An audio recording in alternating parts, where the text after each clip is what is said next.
They designed and built their airplane at their bicycle shop in their hometown, Dayton, Ohio.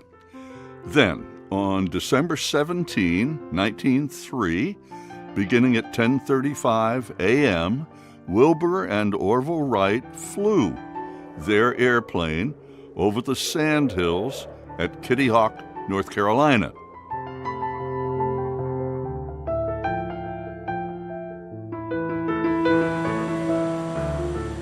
They picked Kitty Hawk because the National Weather Service said that consistent winds there would give them their very best chance for success. Over 90 minutes, they flew 4 times that day. The first flight was 12 seconds, 120 feet in the air. The fourth flight was 59 seconds, 852 feet in the air.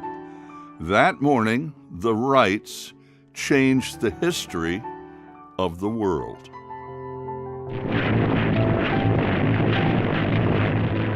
Immediately, plane designers, especially in the United States, France, Britain, Germany, and Italy, started creating their own planes that would go higher and faster than on that morning at Kitty Hawk.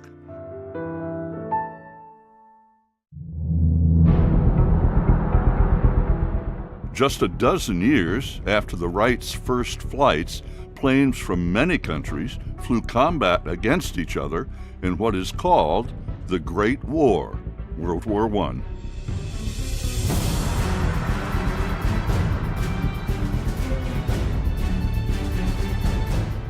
"20 years later, World War II became the most destructive war ever, then or now.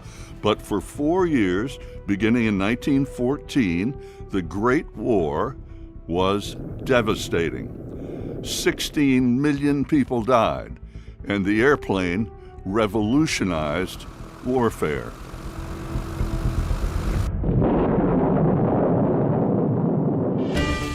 The war started in Europe. The United States entered the war a few years later and sent its first airplane to France in 1917. It was the DH-4, a bomber reconnaissance plane named after its original British designer, Geoffrey de Havilland. More than 1,200 DH-4s arrived in France, and nearly 700 of them performed target surveillance, intelligence gathering, and bombed German positions on the ground.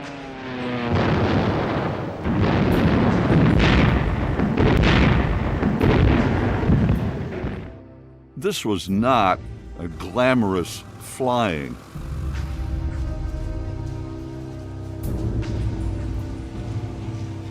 While the famous Rickenbacker, Richthofen, and other pilots were ace dogfighters for the United States and Germany, DH-4 crews were freezing in their open cockpits, crashing, being shot down, breaking down, and at times even running into their own bombs that were headed toward the ground.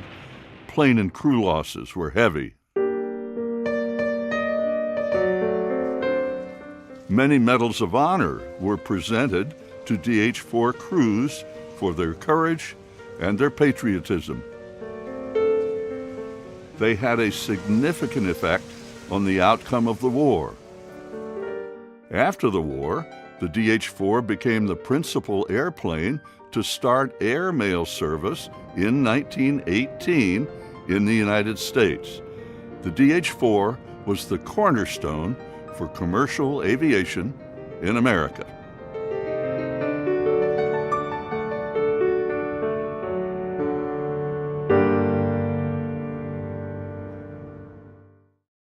Please welcome, thank you. Please welcome our DH-4 and our O2A team, and I'll introduce them in a moment. You're next. Gents are sitting down. And so on your far right, Dorian Walker is the DH-4 guy.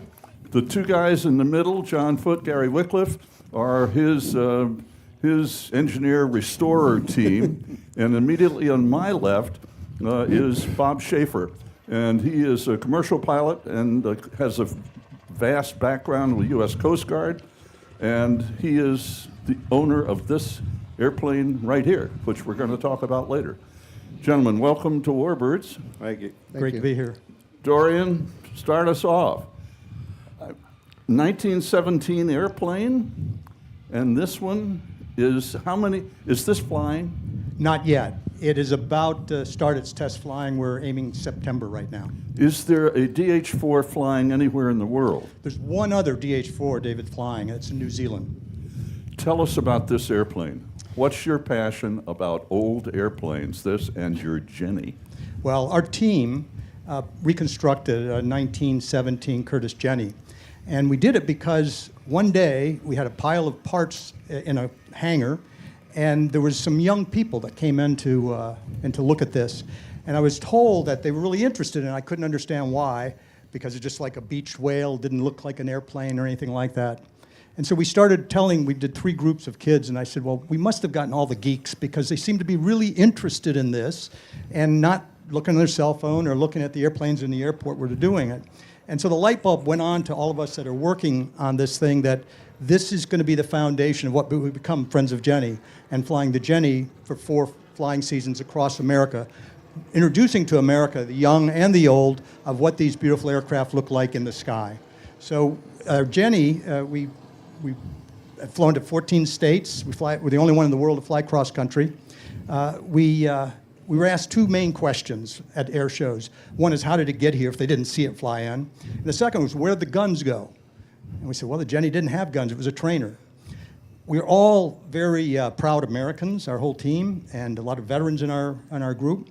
And so we had, about 3 years ago, we had the centennial, the World War I centennial, out on the horizon. And so at one of our board meetings, we said, what would happen if we could tell the entire American early military history? Show the training, the mass-produced Jenny trainer, and then America's first warplane, the DH-4. And the group said, let's do it, if we can find an original airframe. So it took us a little while, and we did. Where did you find it? We found it up in Washington State, and it's the last known available airframe, original airframe. And so we acquired it. We tried a fundraiser, and a lot of interest, but not enough funds. So a whole group of us here took out a loan, because we said this is really important. And so we borrowed the money to start the production. You borrowed the money personally to do this? A group of us did, yes. Oh. It's an important story to tell, because it not only salutes those aviators that so proudly answered the call 100 years ago, but as being Warbird #1, it tells the story of all aviators, men and women, all colors, that have stepped into the cockpits to defend freedom across the world. And we think this airplane represents that. John, you're heavy into caring about young people and the education part of all this. What do you do to get this information to young people so they can digest it and get excited about it? Well, I personally think that what's missing in aviation is what I call fingers through the fence. We don't have enough kids, enough young people looking through the fence, dreaming of flying.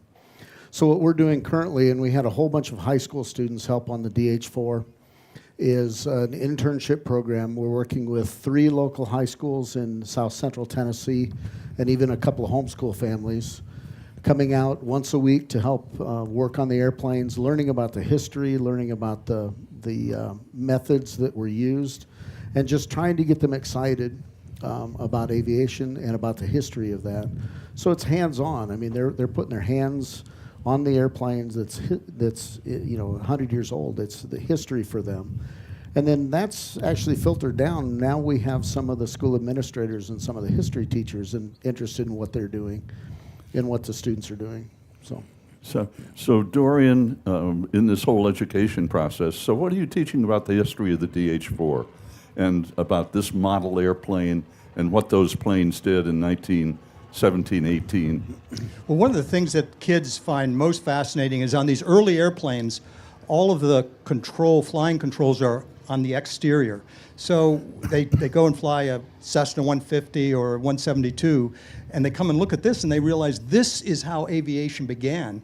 They can see how the cables work. They can see how the elevator works, how all the ailerons work. And that's sort of the first thing. I think they're really just enamored with the fact that there's so many wires, they're big, they're kind of cumbersome, and they fly so slow. I mean, there's nothing like, we haven't had this in the air, but I tell you, there's nothing like seeing a Jenny in the air. It is a piece of poetry. And then you realize this also represents a big educational part of it. It's not just about aviation. It's about American ingenuity, entrepreneurship, hard work, all those things that we'd like to think America is the best at. Right. The thinking, go back to the history of this airplane. We heard a little bit about it in the video, but talk about what the plane actually did in the air over France and Germany. Well, you know, when we finally got into the war in 1917, there was no Air Force to mention. There was one aero squadron. They had a bunch of unserviceable, no combat airplanes at all, so a few training airplanes. Congress, it's kind of interesting, Congress appropriated the largest amount of money in the history of the United States to that date to build an Air Force, $640 million. Wow.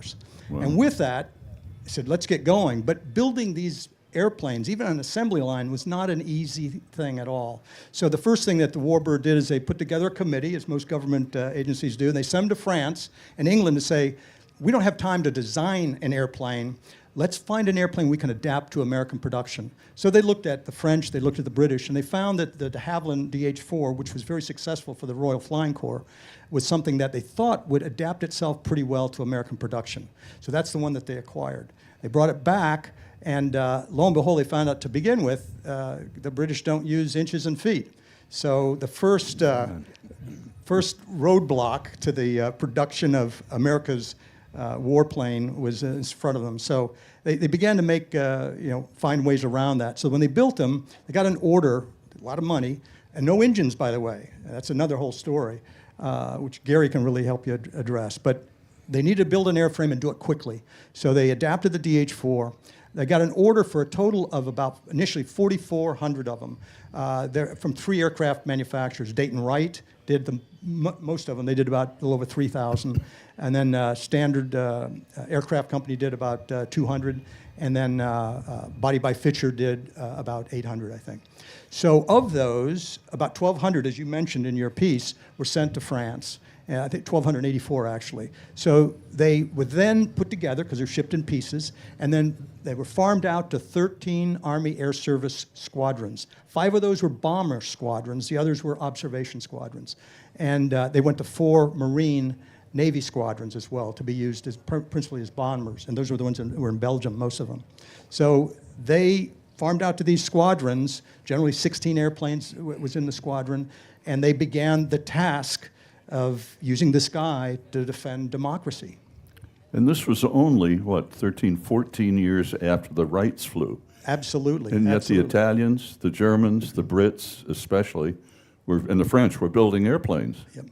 Well, think about this. On the bomber version of this, it could initially carry 10 bombs, 5 25-pound bombs under each wing. So as anyone that's flown bombers or tested this, you know that when you lose that weight, your aircraft's going to suddenly, it's lurch. Lurch, yeah. So what they developed, another innovation that this airplane's responsible for, they developed a stabilizer that had a trim. There's a big wheel in the pilot's cockpit, looks like a nautical wheel, and there's a worm gear that connects the worm gear back in the vertical post in the tail fin, and it would allow you to move on a set of hinges the back of the stabilizer up or down, depending upon how you needed to adjust it. So there was an innovation that was started on this aircraft that changed the way certain aspects of aviation are done today.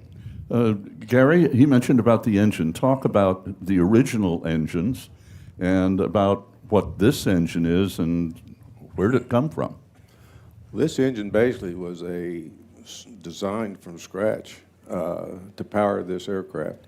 There's 2 gentlemen was in a motel room in Washington, D.C., and I think in a series of 10 days to 2 weeks. This is the original engine? This engine here. Oh, this Yeah, one. This one, yeah. They laid out and designed this engine, and then they started making the molds and the dies and put this engine together. And this engine has been used in, not only this aircraft, but when they got through with flying here, they also used these in a lot of boats, and they've put into power units for various applications. The surplus was. And how much power does this have? How many? This is 400 horsepower at 1,650 RPM. Are there any original engines from DH-4s?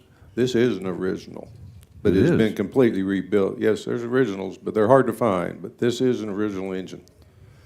John, what is your role, besides the education aspect, in restoring this airplane? The easiest way to explain that is I get to make it look good. I do the fabric covering, I do the assembly rigging, the painting, those kinds of things. Right.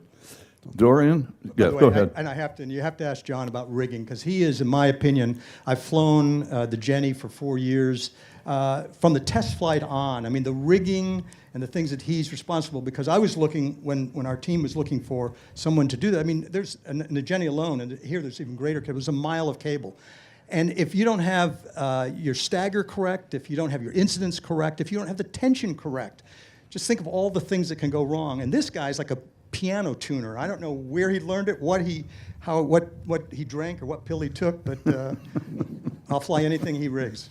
Hey, speaking of that, you mentioned first flights, and we know that first flights are a really big deal of an airplane, because who knows? I mean, even with computers, whether it's going to do what it's supposed to do when it takes off. And Edwards Air Force Base, we all know, has lost a lot of pilots over the years, fewer of late, of course, because of computers. But back to slipsticks, slide rules. How many of you here have never heard of a slide rule? Well, there's one. That's okay. But at any rate, first flight's a big deal. What was your first flight in the Jenny like, and how nerve-generating was it? Well, Jennies have a reputation of vibrating. I didn't know if it was me or the plane that was vibrating more. It was, and these guys were there on that first flight. As anything, you're saying, will this thing fly? And it turns out where we were doing our flight testing was in a small runway that John had created between two taxiways and a small airport in Kentucky. At one end of the runway was a pond, and I've seen the movie The Great Waldo Pepper, and I know how Axel landed in the palm. So I was thinking about, well, will I land in the pond, or should I bring a life preserver with me? And then the other end, it sits on a plateau, is the mountain. So I had two choices of getting it off the ground and then of getting it back on the ground. It was either the pond or the mountain, but somehow luck was with us. And So what was it like for you two on the ground watching what he just described? Nervous. You watch it take off and it started to settle, and you think, oh my goodness. And then it takes off, then a few passes and it gets on the ground, then you start to breathe again. So does it fly better now than the Jenny than it did then? well, the Jenny has no aerodynamic stability, so you're constantly flying it, and you just have to get used to that. The one thing I did learn was I wasn't strong enough to fly the Jenny. I made it around the pattern 3 times, and they probably thought, oh, he's coming down earlier, or I think it'd stay up longer. No, it's because I couldn't hold the stick any longer. And you have to realize these, as much as I like to think of myself as 18 or 19 or 20, or wished I could be there, like some other people here would probably say the same thing, is that they were built for young, athletic men. And strength wasn't a problem. They didn't have trim tabs originally, then they were added. And so the first thing I did, once I got safely on the ground, I said, I need to begin a program that I continue today. I do 50 push-ups every day, do arm, just so that you've got the strength if you need it. We have since we do a lot of cross-country flying, and I've got a really long cross-country over mountains coming up here in a few weeks, is that we have installed a trim tab in the John has, so we can trim it up a bit in the elevator. push-up getting in shapes make you sound like Sean D. Tucker every day. We don't do anything like Sean D. Tucker does. We're slow and Well, slow. what altitude, if you're going over the Rockies? No, we're going to go over the Appalachians. That's so- famous. The Suicide Alley. That's what the old male pilots called it. Yeah, because they got And lost. how much altitude? Well, we'll try to get as high as we can, at least 1,000 feet over the mountains. You have to ask Gary. He was flying with me down to Maxwell, and we hit some of the mountains. And how are those downdrafts anyway? Gary, what was it like? Where's the airplane going? The wing drops, lose a couple hundred feet, and when you're flying at 700 or 800 feet, okay, you get it back, but she's got a mind of her own. You don't ever let go of her. How effective was the plane in Europe in World War I? This airplane? Yeah. Well, this airplane was really, I'm told by the historians that I've talked to, even though it came into the war late, it really accomplished a lot. It was one of the fastest airplanes, as big and bulky as this. You say, oh, Fokkers and Albatrosses, who you'll see this posed with. Make sure you go over to World War I aviation after this. They'll just have their field day with it. They didn't. This was faster than those airplanes. Right. At that time, it was 125 miles an hour. And so there were certainly some of the later German planes that could keep up with it, but it really could get there. And because of the armament, we of course, the British only put one gun on each, on the front and the back, and us being Americans, we have to be more aggressive and better. So we put two guns. So we got two 30 caliber guns, Lewis guns on the rear, and two Marlins for the pilot in the front. So, all in all, what do you expect this plane to perform as, and what are you going to do with it once you get it up in the air? Well, we built this really for one reason alone, and that's to pay tribute to American military aviation. So we're looking at the possibility of getting it to France. They're interested in it. This is depicting the 50th Aero Squadron, the colors on this airplane. And they were one of the squadrons that won not won, but were awarded the Congressional Medal of Honor. And it was number 6 that did it, and they were looking for the Lost Battalion, which many people have heard, and there's been books and things written. And these pilots had been shot at, and their plane, which was number 2, not number 6, barely made it back to the airfield. But they thought they found the battalion, so they talked to their CO and said, "We got to go again." Weather was bad, late afternoon. They climbed back in. Their last flight. Wow. Germans decimated them. They flew low. They were dropping. They found the battalion, and they were dropping supplies to them, which was one of the first air-to-ground supply missions, another first of this airplane. Wow. So our notion is to try to tell as many people as we can this story, and that, again, it represents the terrific courage that the men and women of America have exhibited every time they've climbed into any kind of a cockpit to defend liberty. So when you fly, and when, September, you hope? Our test flight, that's when we're hoping to test flight in September? Yeah. There's interest in getting it to Europe to fly that mission. It was based out of Remacourt. On October 6th, that mission, and the town and the French officials are working hard. If anybody knows anybody at the Pentagon level that would like to help find us a C-5, or we'd even go with a C-130 to take it over, we could get it there. And they'd like for us to fly that mission. The original field is as it was 100 years ago. Really? It's owned by the mayor of the town, and they're crazy about trying to get this thing back. And then, of course, it would be great to be there to celebrate the armistice as well. So when you first fly this, though, in Kentucky, yes? Tennessee. Tennessee, Winchester, Tennessee. Will you publicize that ahead of time, or you're going to do it pretty much on the hush-hush? Well, we were thinking about lining up, working with Sofa Factory and lining up sofas all along the runway and selling seats, If nothing else, it'll at least be fun, that first flight. And pay off part of the debt. Maybe. Right. So let's get a little more modern here. Bob, tell us about this airplane. Well, the Skymaster, built by Cessna, is a military adaptation of a civilian airplane. During the Vietnam War, the Air Force was using the O-1 as an observation airplane. The O-1 was a two-seat single-engine airplane that really was Cessna. not that much a Cessna, not that much different than a Piper Cub. It had grown bigger and more complex, of course, but still relatively slow, with only one engine. And its job was to go out and find the enemy and communicate that location to the attack aircraft and artillery units and crews on the ground to be able to interact. So with they the were enemy. forward air controllers. They were forward air controllers. They were like the conductor of the orchestra of battle. They didn't play any of the instruments, if you will, but they told everybody else where to go and when.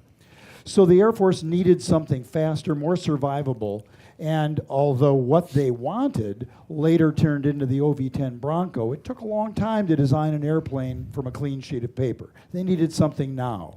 So they turned to Cessna, and Cessna said, hey, we have this new civilian business airplane that we designed to compete with Piper's Seneca. Maybe you guys would be interested in it. So And about what year was this? this was in about 1967, 1966, 67.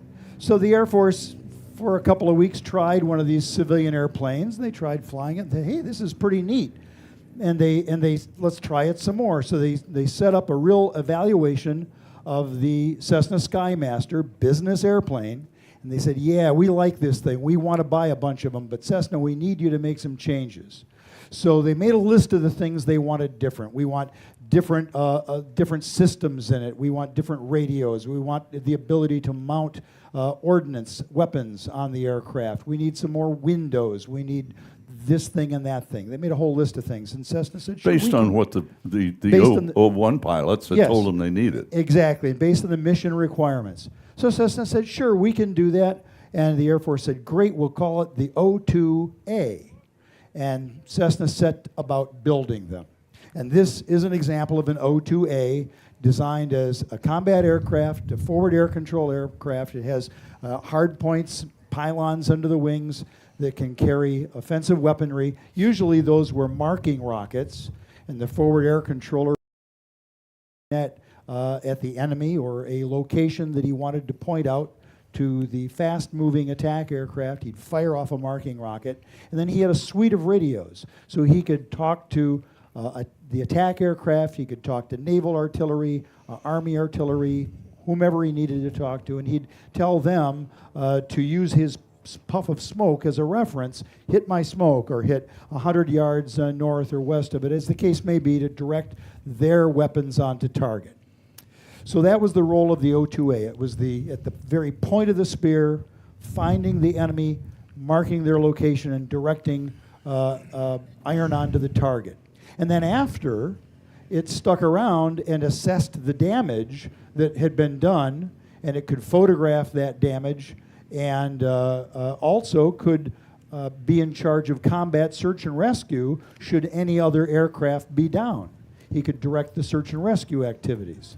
So that's, in a nutshell, what the O2A did. Just how dangerous was that forward air controller flying? Low altitude? Very. Low altitude, word. low speed. And armed with little more than a microphone and maybe a pistol in your holster. Yeah, that was because the O2A didn't carry really offensive armament. Yeah. The rockets were used for marking enemy locations. Some models, sometimes they carried minigun pods, but the miniguns could be used while on a Strafing rocket run. market. Yeah, they Yeah. could be used for strafing. They weren't really very effective. And they were used mostly just to make the bad guys keep their head down while you're marking their location. But the bad guys learned pretty quickly to keep their head down because they didn't want to be found by the O2. So not being completely dumb, they'd keep a low profile. And once the O2 had gone by, like whack-a-mole, they'd pop up then and start shooting at the back of the O2. So O2 pilots learned pretty quickly to keep moving, to keep maneuvering all the time, and to look behind them because that's probably where the enemy was. Right. So then there was another variant of the O2 called the O2B. The Air Force couldn't get the O2A quite fast enough, so they actually went to Cessna and took some civilian 337s off the assembly line. They went to some dealers and bought some back, and they actually went to some private owners who had just taken delivery of their nice new airplanes and said, hey, we'll buy them back from you. They put Air Force paint jobs on them, and they put some extra radios in them. And those became the O-2B, which is pretty much a standard civilian airplane with an Air Force paint job. And those were used for liaison activity, and they were also used for psychological warfare. They were equipped with a leaflet dispensing chute that allowed leaflets to be dispersed out of the airplane. They carried them below the rear propeller so that the leaflets wouldn't get turned into confetti going through the rear propeller. So they could be used for psychological warfare that way. And they also had a loudspeaker built into the side. You'd take the baggage compartment door off and put a big loudspeaker and amplifier in there so they could broadcast messages to the enemy locations. So psychological warfare, they were sometimes called the BS bombers, and you can fill in the blanks. Yeah. There's one story regarding that.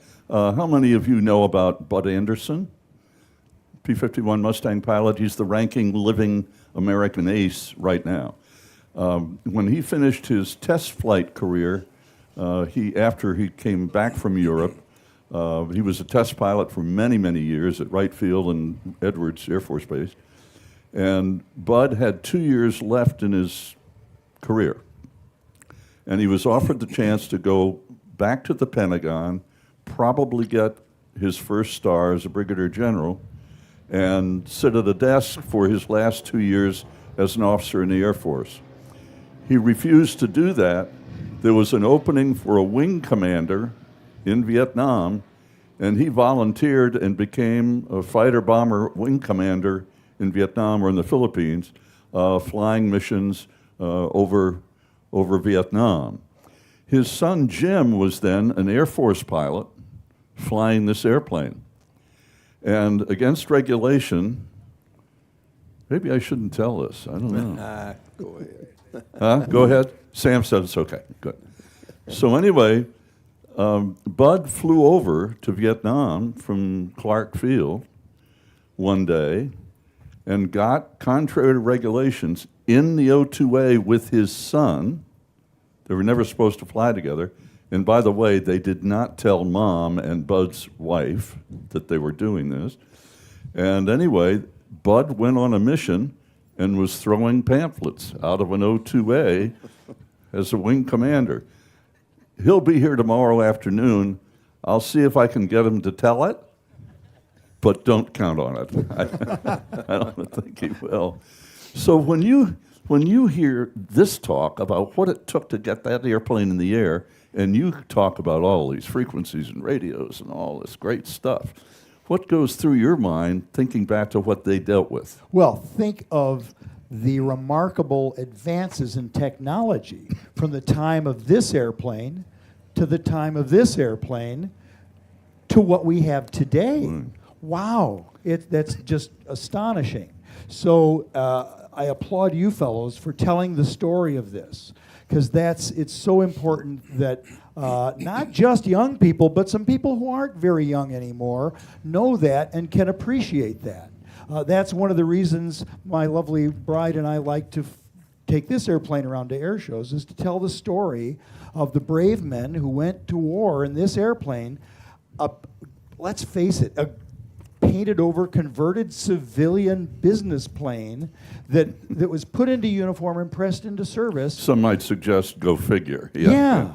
And so many of them didn't come back. Yeah. There were a little over 500 of these produced between 1967 and 1970 for the Air Force. Just under 200 of them were to all causes. So a lot of brave men went to battle in this airplane and didn't come back. So it's very sobering. There are about 37 of them on the FAA registry today. And whether those are all airworthy or not is unknown, but that's how many are still registered. So not a lot Damon, left. when did you get the bug to get into old airplanes and become such a passion? What was the trigger? I think probably like a lot of people, when I was a kid, My father joined the Army Air Corps, and so I grew up in that what later became an Air Force family. And my parents, told me about he was at Langley Field, and going up on the berm and looking and seeing those airplanes taking off and pointing to them. I think from then on, I mean, when I was a kid, for some reason I started with this. I don't know why. I guess I was just intrigued by they looked interesting and complicated, and then of course you got all the great stories of the day that you would hear about the Red Baron and about Eddie Rickenbacker and all these British heroes, and the great risks that they took in these little paper-thin airplanes. I think that's probably what got me going. And then of course I love history because I do believe, and would apply what you do, Bob, and the notion is that history is the foundation we build a better future on. And we all believe in that. And the more we can share it with people, the better, hopefully, we'll have a future for. And by the way, Damien, in his day job, is an award-winning documentary maker and historian. And so you're putting the two passions together. You betcha. So, Gary, when did you get hooked on engines, among other things? Are you a vet? No, I'm not. But as a kid, I used to put little balsa wood model airplanes together every night. And as far as the engines, I started working on the engines when I was about 8 years old. Really? And then I had a diesel business I, quote, was supposed to retire from. And then when they started a Jenny project, I went out and volunteered to remove a few bolts. And that was, 6 years ago? So, and you meet a lot of nice people at these events. And, did you get hooked or did you get trapped? Yeah. Yeah, you can say both. John, what about you? When you a teacher? You sound like a teacher. Yeah, I've taught at A&P schools, and currently I have a flight school and a maintenance training center. We train a lot of pilots and mechanics for mission service. So I got in the older airplanes mainly because of the challenge, because it's so challenging. You're going back in time to an era where aerodynamics is in its infancy, but it's a challenge to do it because you're not just parts changing. You're not just, you have to really understand what's going on in the airplane, especially for the rigging of the airplane. You get a really good understanding of what's going on. So I like it for the challenge, the reward with the students. We have one of our A&P students sitting over there, Lissa. Hi, Lissa. And she's about halfway through our A&P program. Great. And to see a student's light, to see the light come on for them when the understanding of something like this transfers over to the modern day airplanes. And so for me, getting hooked on this, I tell people a lot of times, if you're a fan of The Matrix, sometimes I wish I would have taken the blue pill. But it's the challenge and the reward of seeing a pile of parts end up looking like this. Like that. Oh, wonderful. Yeah. So this concludes this part of our program. Sam Bass, who is about to stand up, maybe, watch. He did. He stood up and dropped his microphone. Oh, that was good, Sam. I forgot it was there. Sam Bass is an extraordinary aviator, over 35,000 pilot hours that he has logged. And Sam is going to speak with Damien and Bob here and answer your questions about these two airplanes. Gentlemen, thank you all very, very much. Thank you. The first thing I would like to ask you, Damien, is you said that this was a pile of parts, or actually a puzzle, I guess, when you got it. Where'd you get the plans to put it together? That's top secret, and I would have to kill you if I let you know. Did plans actually exist yes, for it? That's an excellent question. The government, in 1950 whatever, at Wright, issued a contract to photograph a whole series of the old plans. So they're on microfilm.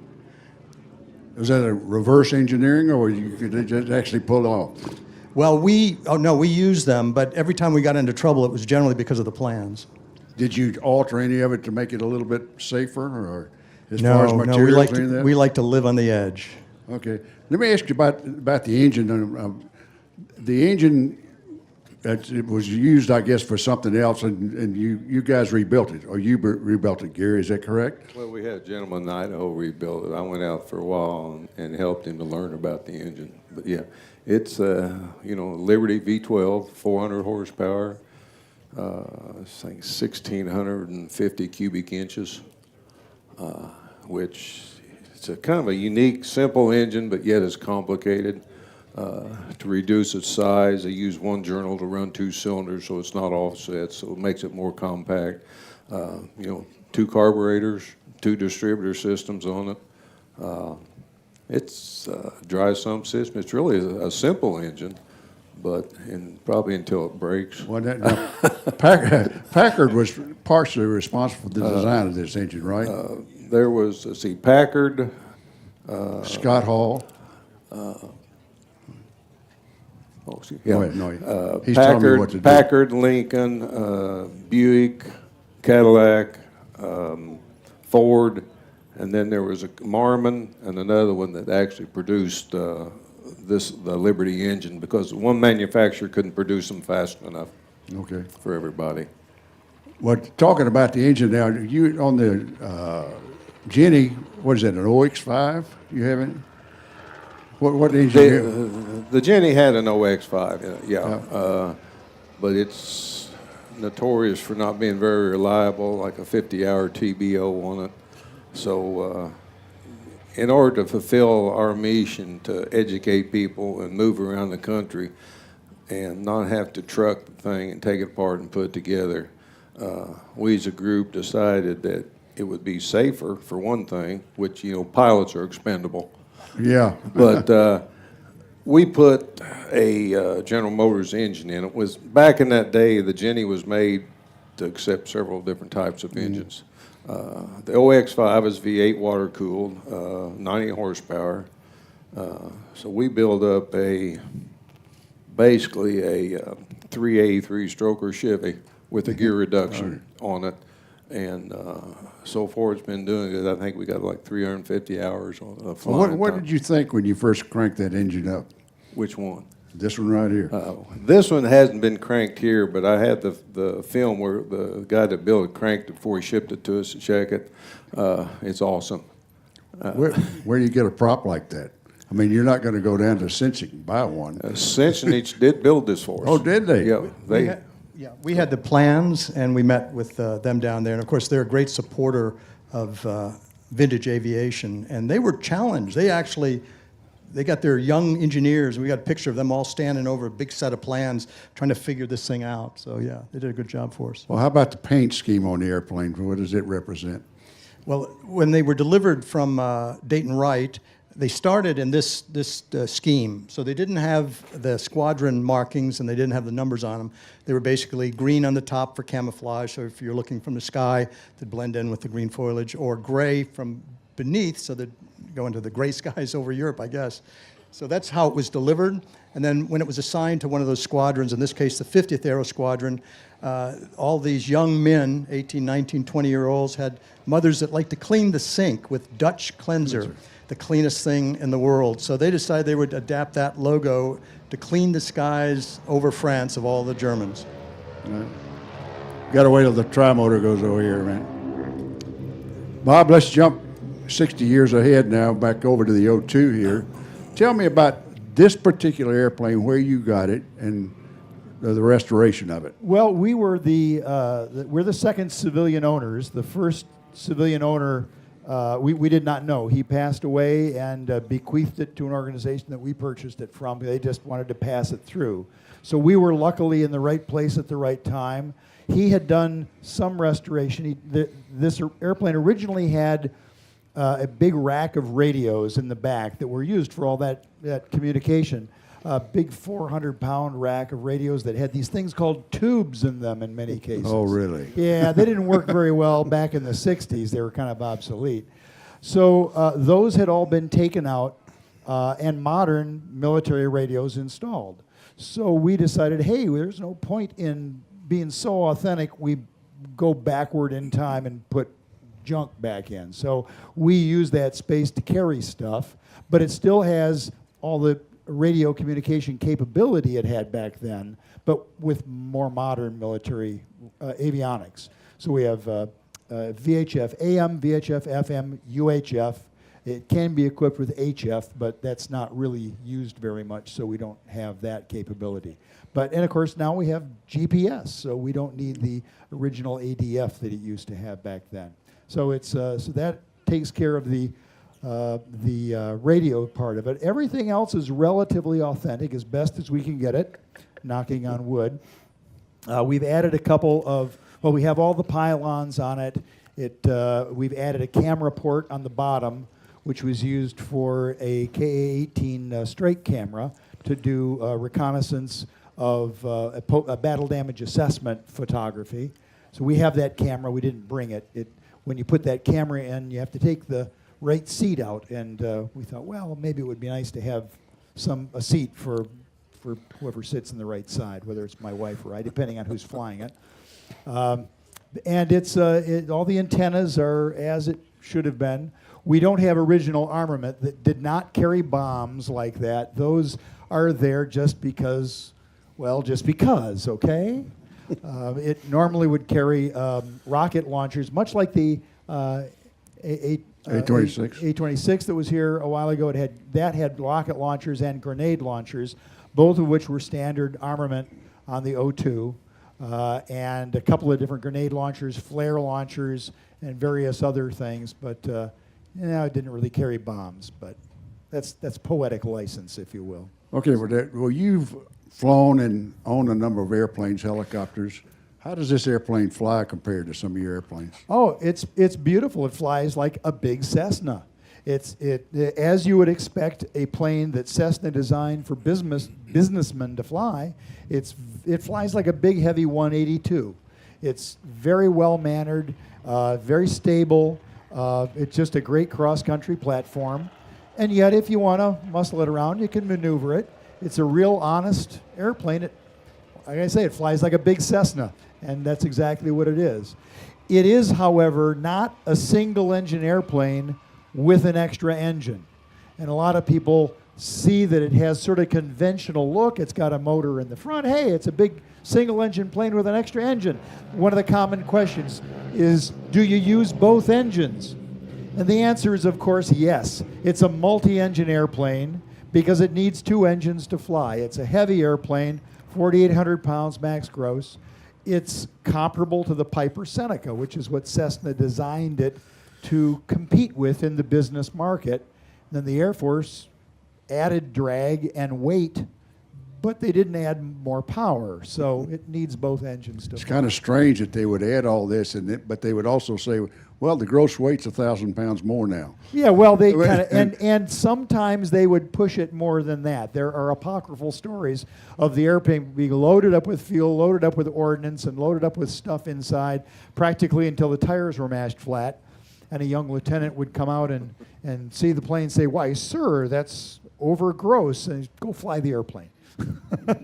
Which they did, and it flew successfully, and they just kind of push all the levers forward, go fly, and bring it back. Those of us that were military pilots at junior, you just did what you were told. Exactly. If they told you to do it, it must have been okay. Exactly, and they did that day after day after day, so it worked okay. And probably still do. Yeah, they Okay, still I want to thank all you folks for coming with us, spending the time, and thank you guys. I learned a lot here.